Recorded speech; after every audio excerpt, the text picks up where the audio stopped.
Hello, everyone, and welcome to another episode of the Money and Mindset podcast. I'm your host, Sheryka Alford, here with. Anntricia Bray Smith.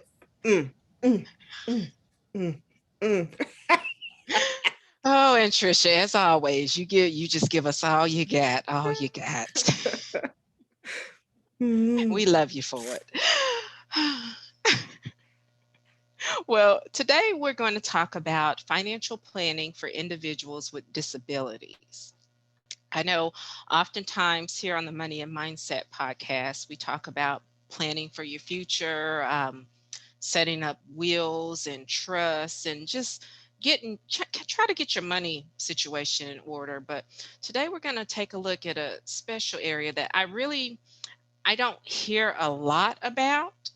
And so I just wanted to give like a high level overview of some services that could be available that may help you if you're in a situation to where you are planning for a loved one that has a disability. Along with today's episode, I will also include in our show notes some websites that you can go to get more specific information regarding what we're discussing today. So we just kind of want to give you an FYI and let you know that um, these things exist just in case you weren't aware. So we want to provide an awareness, and then you can get with your financial professional and discuss this further. Sound good to you, Anntricia?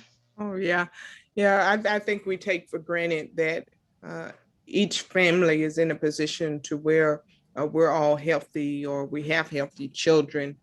And so, with that being said, many of our populations living with disabilities are some of the most underserved populations that there is.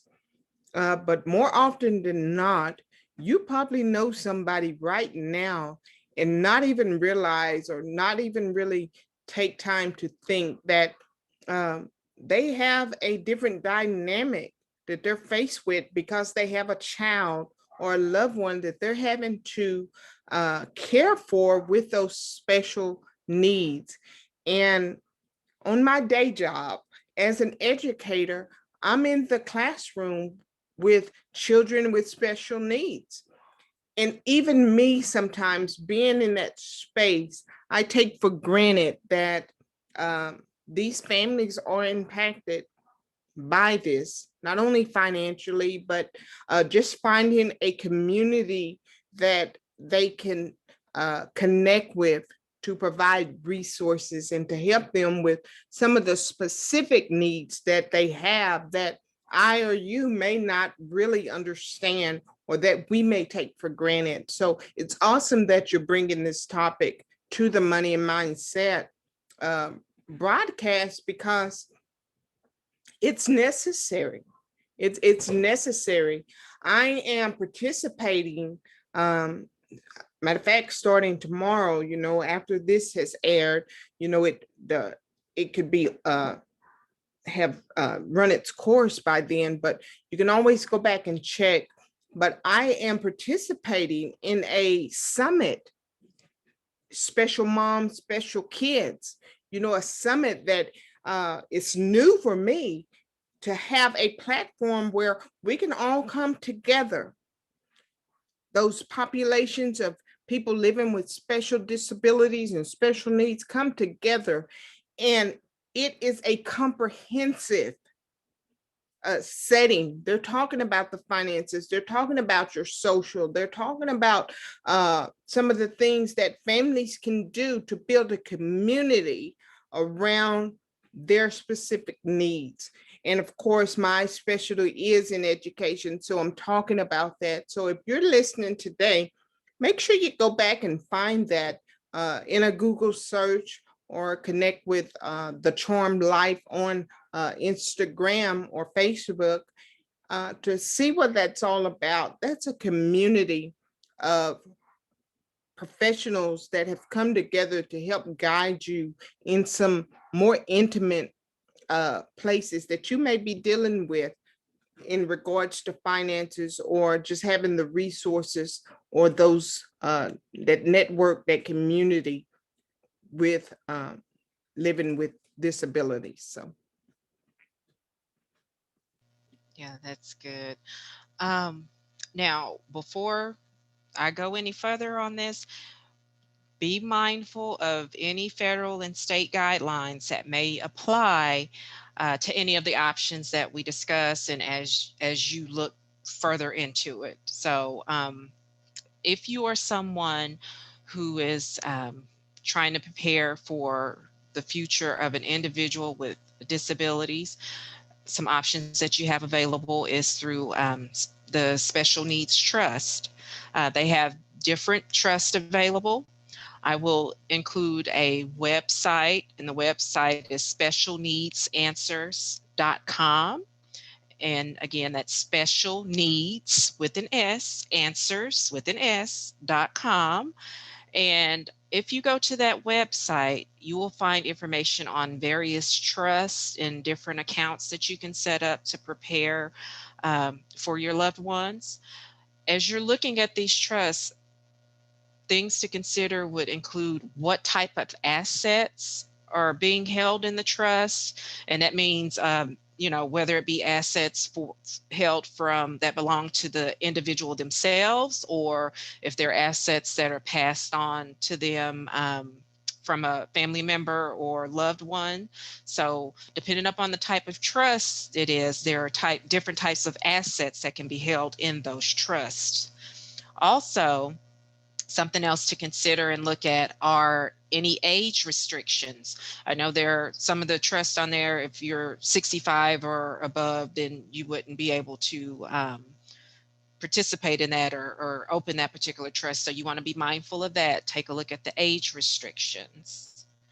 And also, a big thing to consider are payback provisions, because your loved one, they're probably receiving some type of assistance, governmental assistance or something.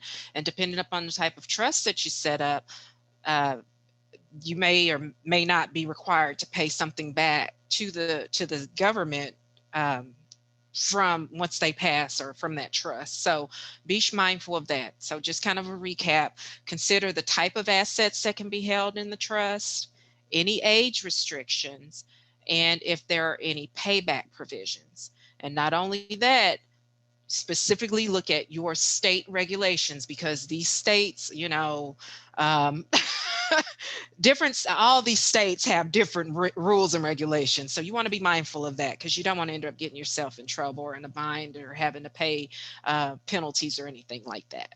Absolutely.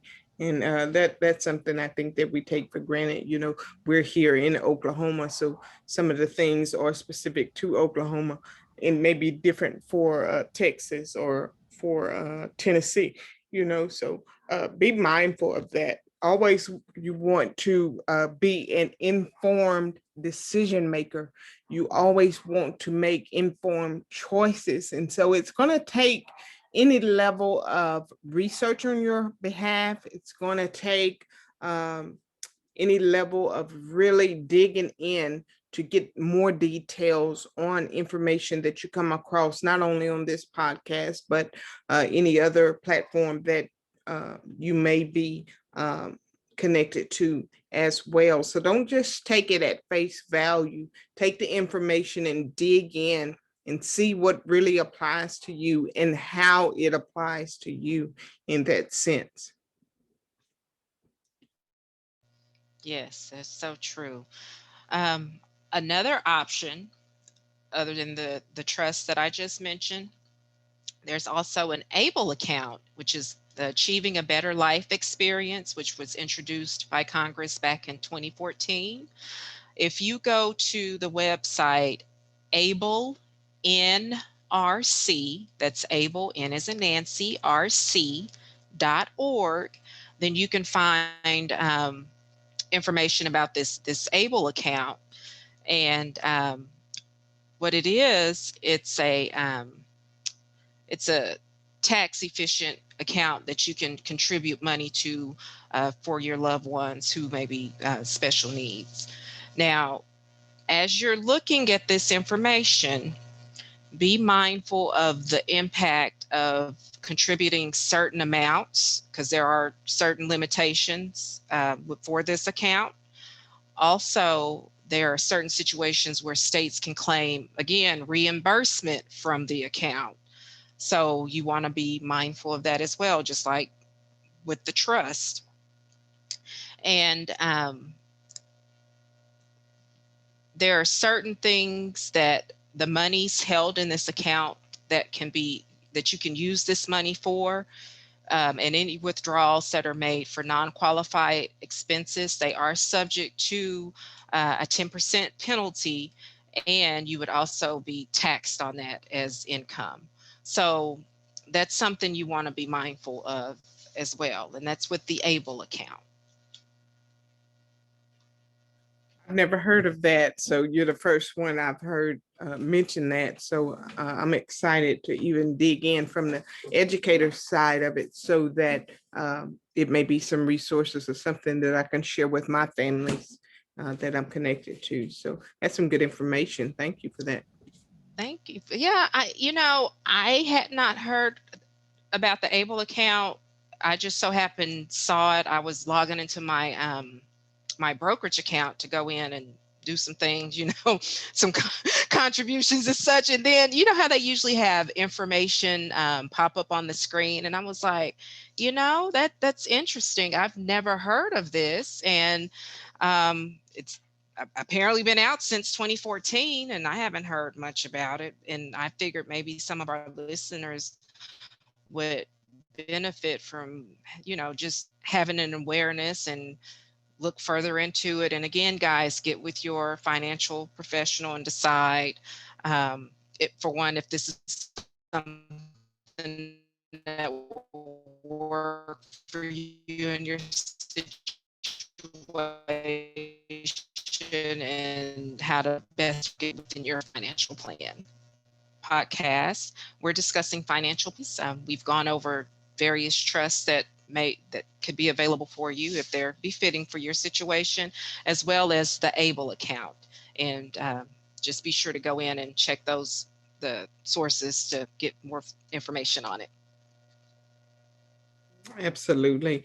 Well, guys, we're going to wrap this up for today on this session dealing with finances and the resources that are available for your loved ones who are living with disabilities.